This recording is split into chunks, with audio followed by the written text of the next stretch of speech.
Welcome to My Lor Podcast, where we talk to Baltimore creatives about Baltimore things. My name is Musa. I'm a comedian, and I'm also the co-writer and co-producer of a new show that we're working on, My Lor Gig. And I am sitting across the line, we're like next to each other, buddy, with Zach Zwagil here. How you doing today? Doing all right. You guys had mandarin oranges in the kitchen. Yes. Perfect. Had a couple of them. I'm great.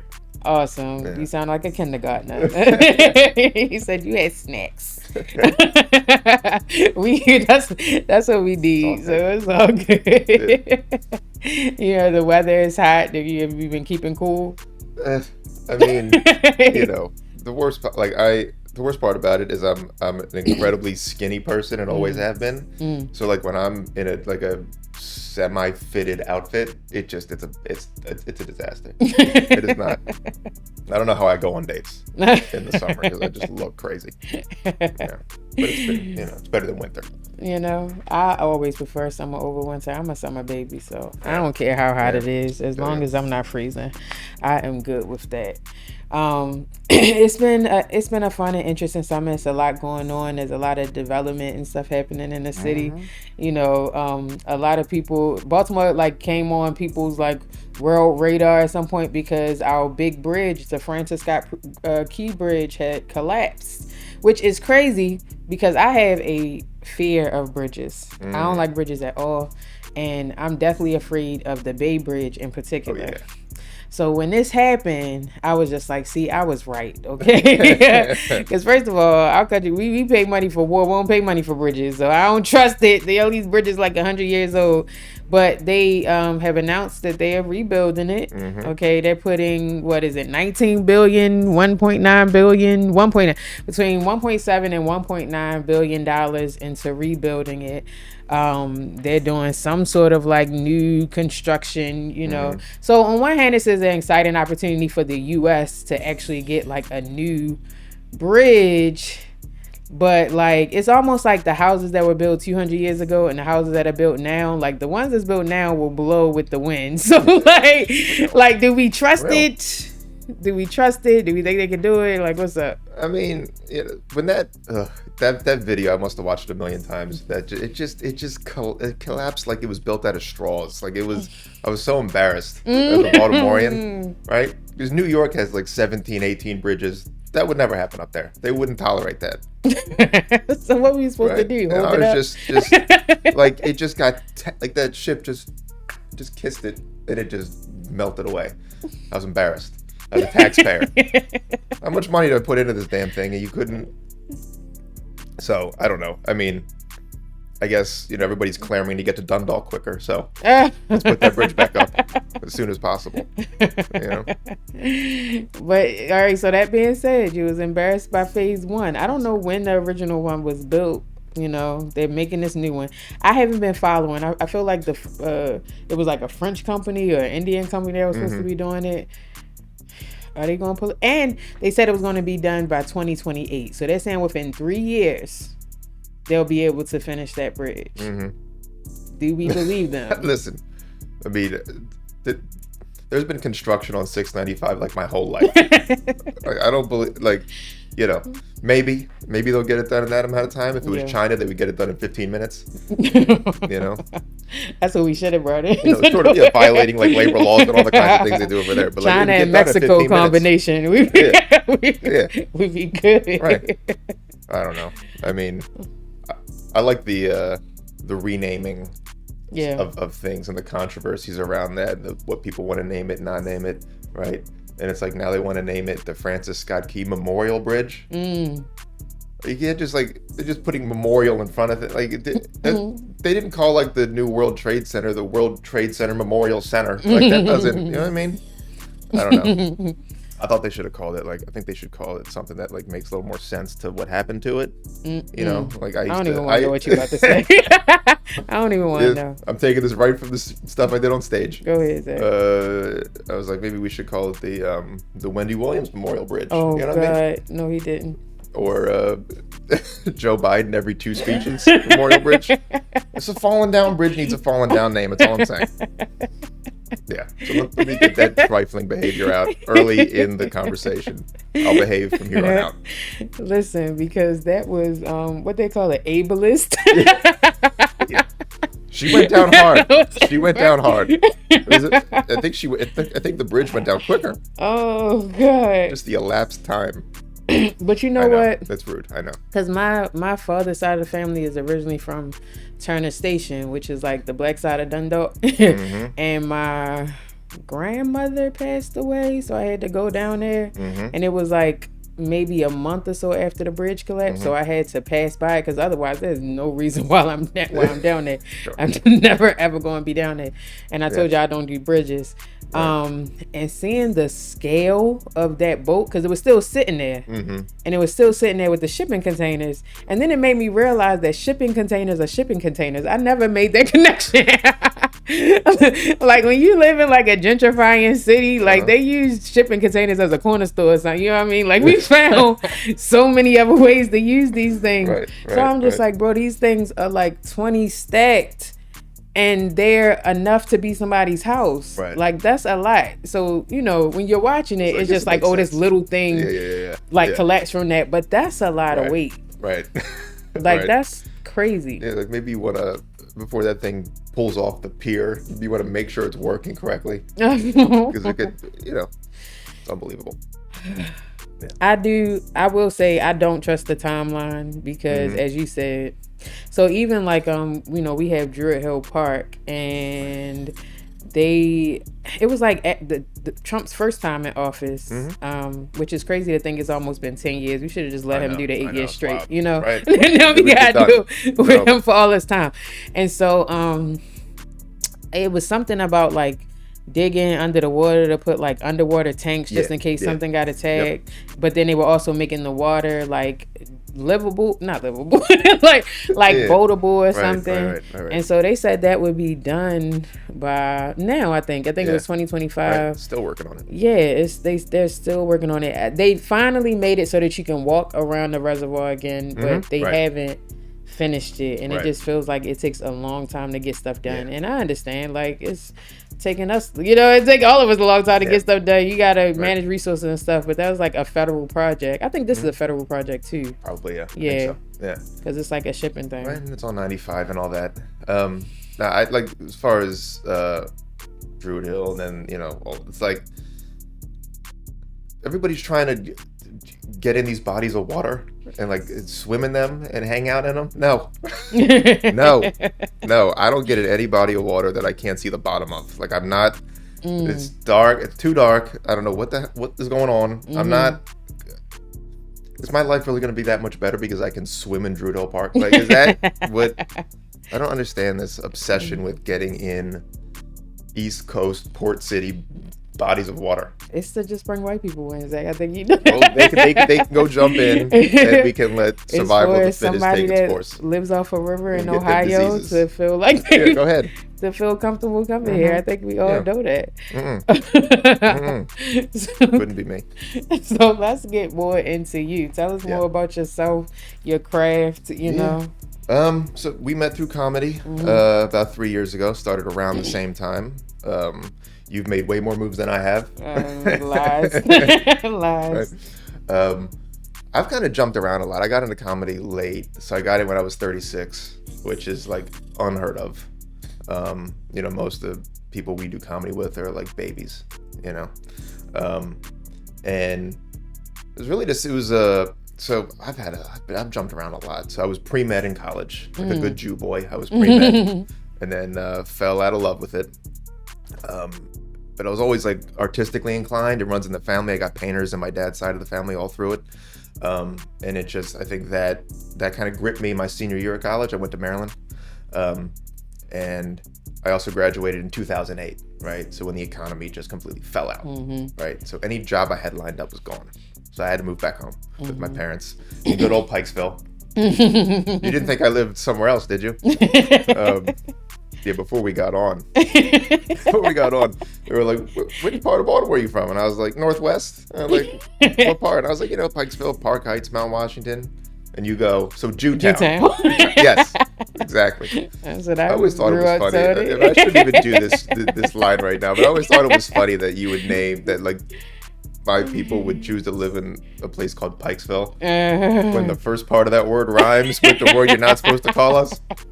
Like, you could have picked any other, like, guys, you didn't really think that one through, did you? I never noticed that. It's crazy. But yeah, so then, I pursued art for a while. I was doing portraits and painting and all that kind of thing. And that was leading up to, like, I don't know, 2012, 2013. Started playing music heavily. So I've kind of jumped around to creative outlets. Then I burnt out of music, like, right before COVID hit. COVID hits, which is, in a way, for me, like, creatively, personally, it was a blessing. It's allowed me to stop and think about everything. Obviously, it was not a blessing for a whole ton of people, for a million obvious reasons. But for me, creatively, it was, because it allowed me to stop, think, and retool. And when things started to open back up, me and a friend of mine, we were, or a friend of mine and I, because if my dad hears that, he'll go, I taught you how to speak better than that. Right? We would come to Motor House on Wednesdays and go to the open mic. We would just hang out.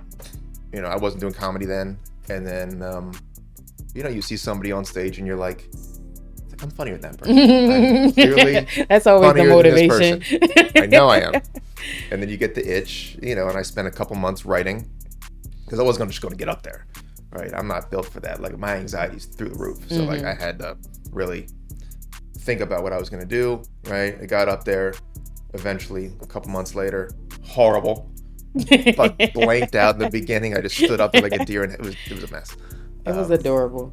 I was like, you were right, exactly. Oh, it was rough. I remember one of the hosts, right, Dark Mark, was one of my favorite comedians outside of hosting. He's one of my favorites, right? I remember, like, one of the first times I got off stage, and I was, still trying to figure out my voice. Still am, but, like, I was very much an infant back then.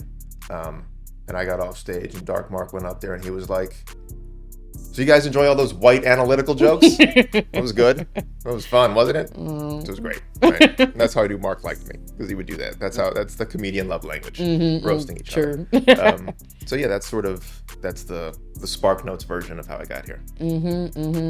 Yeah, we had ended up getting on stage for the first time at the same time. I wasn't playing with it with months. I think it was maybe a couple weeks, and the week prior that I went, nobody was there. And the person that was hosting that day was like, well, nobody's here, so we just gonna leave. And I was like, I'm somebody. But it worked out. Right. And so it's been fun to see, the growth, since then you won Best Comic at Port Comedy Club here in Baltimore. You're hosting multiple events now. Tell us more about the events that you're hosting. Yeah, so I teamed up with two other local guys, Teddy K and Jamar Taylor, and we have a little comedy collective called Mobtown Comedy. It was really just a way to plan more shows outside of the typical clubs, which could be gatekeepy in the way that they are. So we wanted to put on some well-produced shows, and we started a Thursday open mic at a place called The Manor down in Mount Vernon, 924 North Charles Street. We're still there every Thursday, 8 o'clock. We've tweaked it's morphed and changed over time. In the beginning, it was in a smaller room. We've now gotten to the point where we get like 30 to 40 people outside of comedians showing up, so we had to use a bigger space, so we use the whole front floor now. So we have that every Thursday. We've actually tweaked it so that the first half is now a showcase that we book, and then the second half we have an open mic. So we're still playing with everything like that. And then because I'm a regular drinker, I was at the Royal Blue, which is right down the street from here, that bar, and one of the bartenders was like, hey, we're thinking about maybe doing a comedy night in the back. Would you want to help organize that? And I was like, yeah, sure. I mean, I think we were looking for a second room. We had the one room on Thursdays. We were looking for a second room. And so first and third Tuesdays of every month, we do a showcase over at Royal Blue. try to bring in headliners. It could be people that are coming in from New York, but it could also be local people that have really sort of made their way and can hang on stage for 30 minutes. You don't want to give everybody 30 minutes. I barely want to do 30 minutes. Somebody gives me 30 minutes. I'm like, are you sure? You want me to do? Okay, I'll do it. But yeah, so we have fun with that. And we're currently trying to figure out a third show that would be more of a weekend situation, because right now it's just Tuesday, Thursday during the week. We'd like to have something on the weekend to fill the void, because there really isn't much if you're not a headliner. So yeah, that's absolutely true. Yeah. I think because like when it comes to music, comedy, or whatever, like a lot of these bars and clubs want to fill the week, try to attract people by using more like local, but then they'll designate their weekend time for more like traveling acts or you know, headliners or something like that. So you know, especially when it comes to like mics or something, there's not a lot of mics on the weekend, or even on like Friday, Saturday, or just like brunch time stuff, like unless you are producing it. So that will be, you know, really cool. We used to have some late night mics Fridays and Saturdays that would start really late, like after 10:30, 11 o'clock. And those were nice because, you know, comedians with no friends and nowhere to go, we're like, I'll get on stage. With people that know me instead of having to go sit at a bar alone. You know, like I do. But it would be like, you know, like it's one of those things where if you had maybe a show earlier in the night, then you could, and it maybe didn't go perfectly, or you have some stuff that you want to try, you could go to the mic late at night if you had nothing else going on and get 5 minutes. And, you know, we call it going to the gym. It's like that. So we're trying to figure something out, you know, because there's a void right now. We had Zissimo's that was open for years. That's changed from being a mic. So yeah, we're trying to figure out what to do fill about that. Void. I mean, I really like the vibe of y'all events. I think y'all bringing a good energy, and I think because y'all are working together, you know, and y'all have different styles. You know, it brings in different types of people, and it creates like a dynamic energy in it, which is good. Which takes me into, so like part of the premise of My Lor Gig is so you know it's the lead character is a young woman, Lauren. She's actually an artist herself. She wasn't paying rent, and she had to pay rent to avoid eviction, right? So she's doing all of these different gigs in order to do that. And part of, you know, us having that setting is to be able to explore Baltimore as a city, you know, so that's one reason why we're focusing on actually talking about it, but also just the reality and the different characters and stuff that you meet by being a gig worker or being a creative person.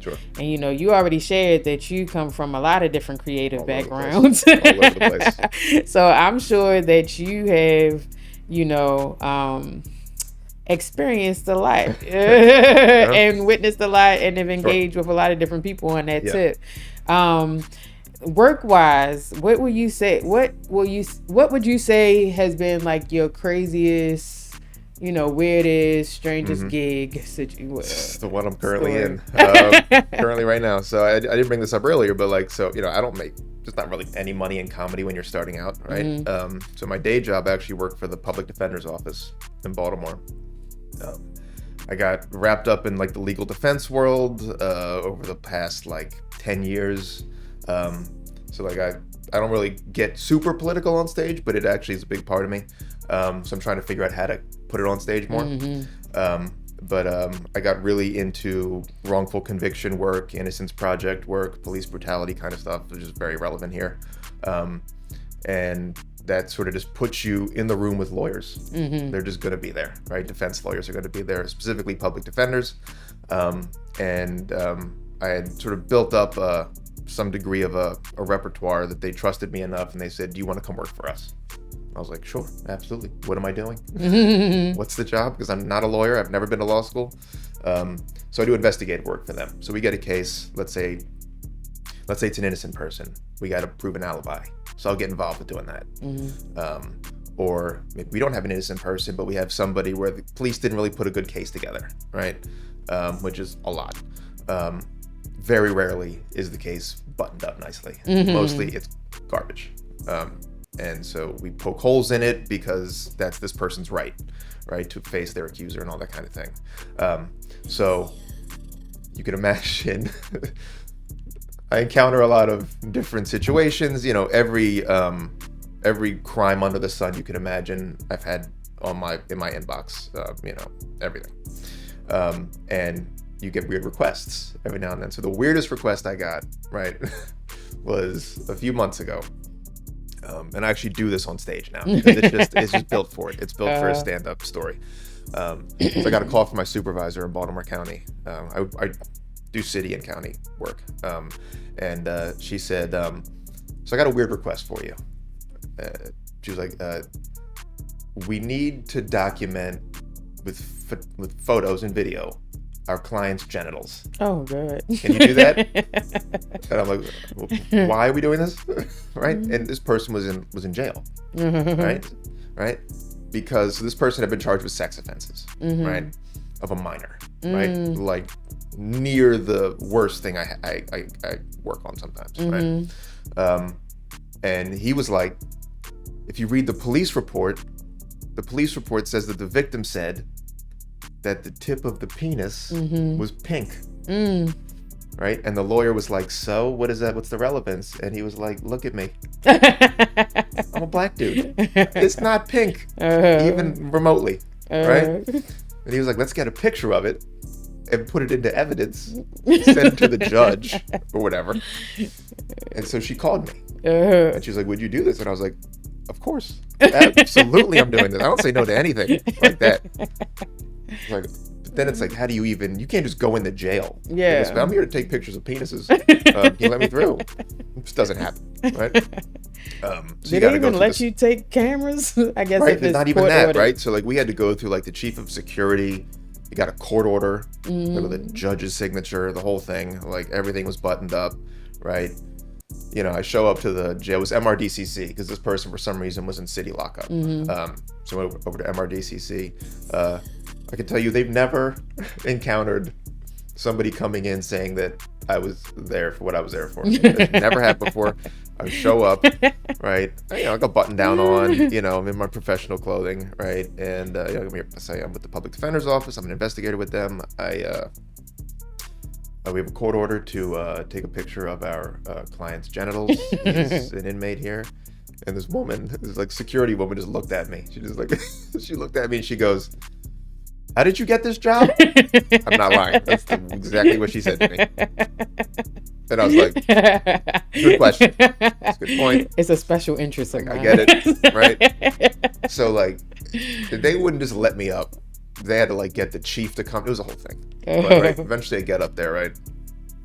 And, you know, this guy, he was like, I'm gonna beat this case on the tip. Beat it. Right? He was like real excited, and I showed up, and he was, you know, and so they pull you in like a secluded room. It's me, it's him, and it's like 3 corrections officers, right? And there's no windows, right? Because he's gonna get naked, right? And so he's standing there. I'm like, all right, guy, you know, I need you to strip naked, right? He strips naked, right? I'm serious. Strips naked. And, you know, I can't just stand in the back and take a picture. I got to get up close because it's going into court. It's like an evidence. So I get on my knees. I go right, like up, like I'm like this far from his waist on my knees. Never been on my knees before. I'm right here. Right? And I take the picture. Definitely not pink at all. Zero pinkness. I take the picture. I got to take a video too because sometimes prosecutors think you're like manufacturing evidence. So you got to take a video too. I take the video, right? And that was it, right? It was cool, right? We send that information over to the prosecutor's office, and they dropped his charges. They just dropped it. They didn't even want to go to court over it. They're like, we don't want to see this again. They dropped it, right? And now this guy has the best story in the world. He can just be like, you know, how'd you beat your charges? Well, I sent a dick pic to the judge, and I won. This is 100% true. I didn't make any of that. I guess when it's not unsolicited, it's fine. Yeah. Well, that's fun. Well, you're in My Lor Gig, right? You got a part in it, and it is not sending those pictures or taking pictures like that or any salacious thing. Not at all. One of our goals with the project is to showcase, again, the creative people in the city and like showcase the talent that we really have. And so, as I've been writing, I usually have like people in mind, or like as a team, we were coming up with different scenarios, and as we were looking up the different scenarios, I was like, okay, I know this person would be good. I know this person would be good. Right. Yeah. So we came up with this scene where, she is trying to sell something to a pawn shop, and I don't remember what came first, the chicken or the egg, but I already knew that Zach was the pawn shop owner. So I was like, yes. So I had reached out, and I was just like, all right, let me preface this because I don't want to sound racist. But can you play a pawn shop owner, or will you play one for this thing? Yeah. Because I really wanted that kind of like haggling tone. Yeah. I'm making it worse. It's awesome. I love it. I'm making it more anti-Semitic. I wanted the bargaining aspect, like I wanted it to be Joe Peck. So I was just like, the only person I could see really doing this, it wasn't just anybody. It was Zach doing it. Yeah. And that was a fun scene. And I'm, if you haven't seen it, I don't want to ruin the punchline. Sure. But I'm appreciative that you said yes. Oh, I loved it. And that you stepped in and you did it. It was like, wait, because I already the lead actress Torres is a friend of mine outside of we knew each other before comedy, and so I was like, wait, you mean I get to just go in there and be mean to her? This is easy. I do it already. Like, this is gonna be great. I can just be completely rude. And I was like, this is what I said to myself. I said, I'm gonna Jew it up real good. I'm gonna get real Jewish. I'm sure my father will love to hear that. But I was like, I'm gonna go do it as much as I can. Really channel all of my old relatives. And try to bring in as much of that. It worked. It was fun. It worked. It was a lot of fun. And I've been telling other people the way that the show is structured is that like Satara as Lauren is like the only consistent character, at least supposed to be, but showing it to different audiences, everybody was really impressed by the cast. And so it's been like a challenge to me to like, how can I bring people back in at different points? But also I think that is part of the reality of like gig work and just like being out and about or being in a small city like Baltimore, because you'll meet somebody and that like oh, this is a pawn shop owner, and then they just so happen to be at the club, or they become your Uber driver tomorrow. You know what I'm saying? It could be anything. So that's why I'm like thinking of funny ways, like how do we re-meet this person? And then half the time, like I don't know who's like me, but if I don't meet you in the same context, I don't recognize you, and I don't know where I know you from. I might think that you look familiar or something, but if I met you in a completely different context, you're a completely different person, and that kind of reminds me too of like, remember in like 90s sitcoms, they would have the same actors do different characters like 2 seasons in. So I've been thinking about that, like does it seem like it's a different person, but it is the same person. But we don't know it's the same person because we did that little cheeky like sitcom producer was just like, we don't care, nobody's gonna remember, that was 20 episodes ago. So I don't know, that's gonna be a fun challenge. We're gonna wrap up soon, but before we go, we're gonna go ahead and play a little game. All right. So I'm gonna give you multiple options that I don't have any of them in front of me right now. I don't know where my paper went.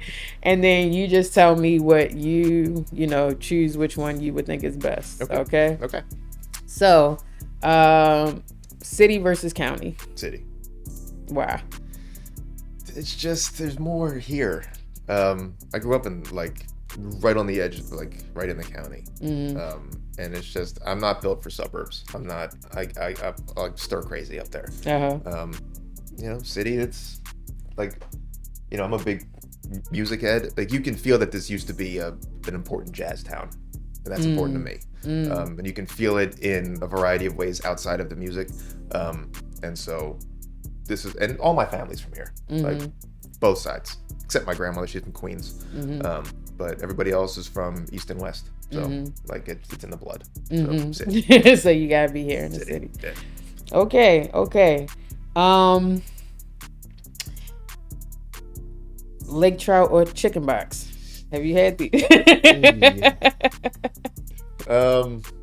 Now it would be lake trout, only because I don't really eat much meat, but I have a seafood exception because I'm from here. Yeah, we can't. So I would go with that, but you can't beat a Baltimore chicken box. That's like, that's almost an impossible choice to make. But yeah, for vegetarian, tarian reasons, I'd have to go with the fish.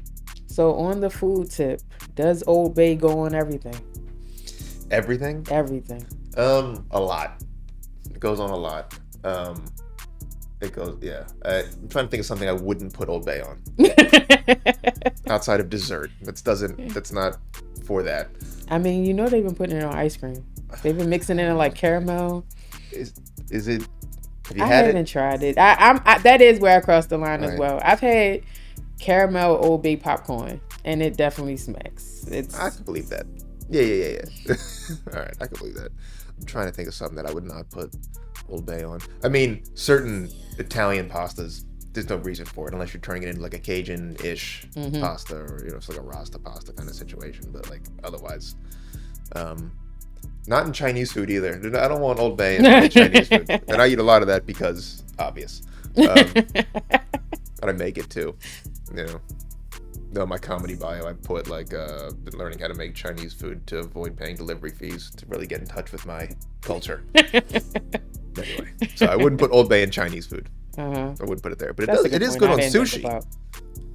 I don't know. Well, I don't really eat sushi, but now I would think to try at least the little California rolls that I might eat. Put some Old Bay on there. So the last thing, we've been asking everybody this question, see what your feedback on it is. If you had to choose between being pulled over by the police or jumping in the inner harbor, I love how this stressing everybody out. What's your response?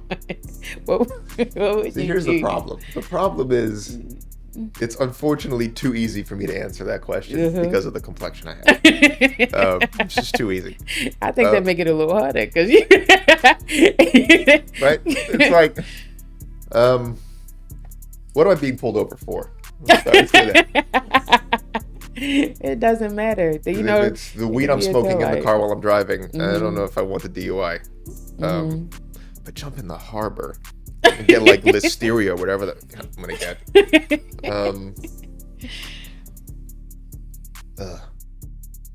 I'd like to get pulled over if it's not by a cop that's on one that day, because plenty of them are.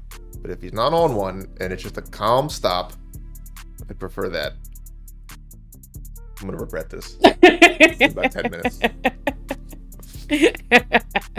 It's all good. Yeah. I mean, when you think about the long-term consequences, I don't know. We don't really know. Yeah, I might get it's the Baltimore Harbor. It's 1 million years old. That's everybody in water. And it's completely opaque. Is anything down there? I saw a video today and cars, fishes. Right. If the fishes can survive, that's true. You could survive. The ducks are hanging out. They're fine. Yeah, it's been opening up. They've been throwing oysters. They've been throwing plants. They've been cleaning the harbor up. That's the best argument so far. The ducks are fine. I wouldn't eat them, but they are at least not suffocating. Right. Exactly. Which is important. Oh, anyway, we love our fair city here. Thank you so much, Zach, for coming and talking with us. So let us know how we can find you. How can people support you? Yeah, so as of right now, I'm on Instagram only. I should probably be on TikTok and YouTube and all that stuff, but right now, just Instagram at everything Zwagil. It's supposed to rhyme with everything bagel because I don't know why I did that, but that's why I did it that way. It's dumb. That makes sense. Yeah, so everything and then ZWAGIL. You can also follow Mobtown Comedy Also on Instagram, Facebook. On Facebook, I'm just my regular name, Zach Zwagil. There's nothing fancy. So yeah, that's where I'm at right now. But keep on the page. I'm trying to do more content, which is impossible for me. But I'm trying to do that just outside of the stage. The same way. So that's a persistent what we've been forced goal. to do. Yeah, exactly. I hate it. So yeah, that's where you can find me. Awesome. Well, again, y'all make sure that y'all support. Make sure that you follow. Definitely make sure that you stay up to date. Stay up to date with what My Lor Gig got going on. My Lor Podcast.